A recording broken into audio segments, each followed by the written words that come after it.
If you're new to safety, then you're in the right place. My name's David Sawyer. This is Help with OSHA, and this is where I help busy managers prevent accidents and avoid OSHA.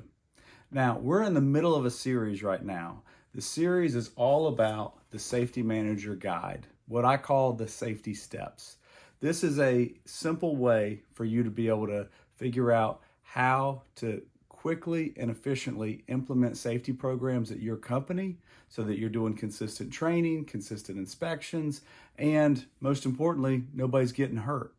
So in the past couple videos, we've talked about the safety inspection.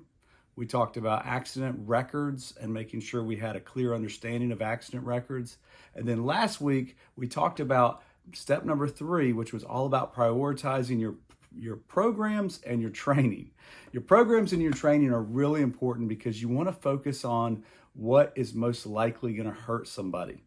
And that sounds like common sense, but so often you get bogged down with the day-to-day stuff. You get bogged down with kind of the urgent instead of the important. And so we really want to prioritize what is most important to be trained on and to keep people safe. Now, I mentioned lockout, tagout, fall protection, confined space. Those are usually at the top of the list for where we want to get started. But this week, we're actually talking about step number 4. And step number 4 is once you've prioritized your program and your training and you've started doing the important stuff, we have to provide consistent communication and consistent inspections. You see, if you go out and you train your employees on lockout, tagout, and you provide them with locks and tags, the authorized employees understand, hey, this is important, I need to do it, but then nobody goes out to actually see if they're doing it, the program doesn't work. You have to be on the floor, you have to be talking to people, asking them questions, making sure they're actually doing what you just trained them on.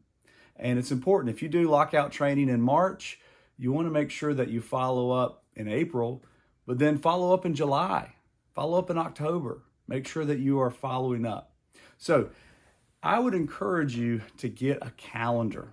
Get a big calendar that can go on your wall and simply mark out when you're going to have safety inspections. I would encourage you to do a safety inspection once a week where you can go in a different department, have a template or a form that you're using. I can help you with that, but there's lots of resources available. You want to have a template or a form where we're doing a consistent inspection in a different department every week.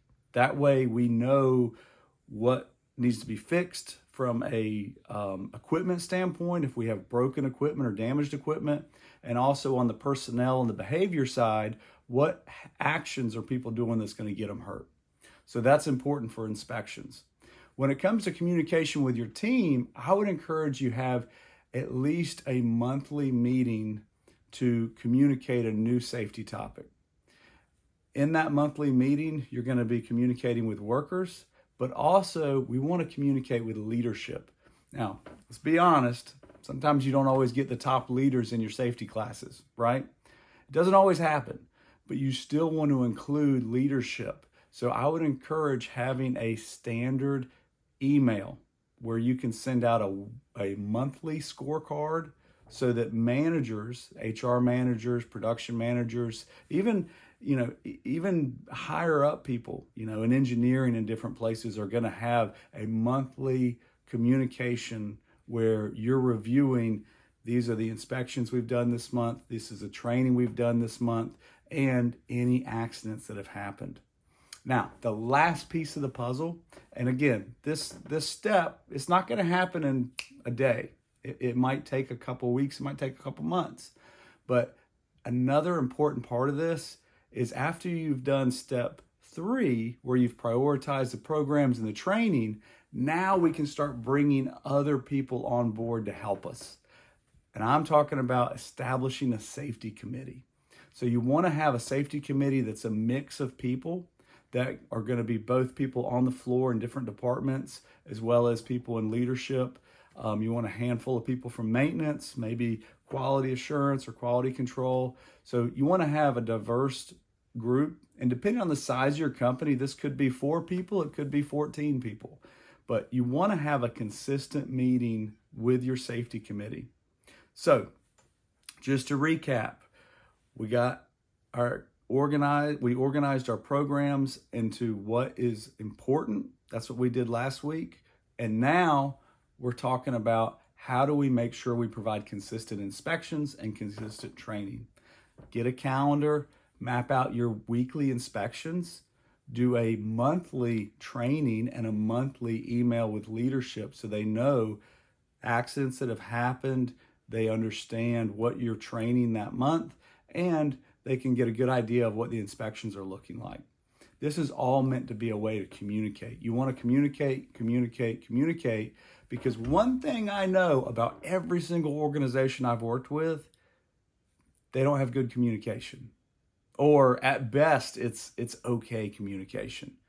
We want safety to provide over communication, but not just critical. We want to provide the good stuff too. So don't forget to praise people. If you catch somebody doing it right, praise them publicly so that people know, hey, Johnny's doing a great job of lockout. You know, we caught him doing it. He's doing it right. He has everything done correctly. Way to go, Johnny. You know, you want to be out there.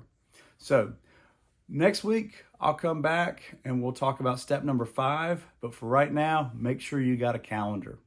Do everything you can to prevent accidents so that nobody gets hurt at work.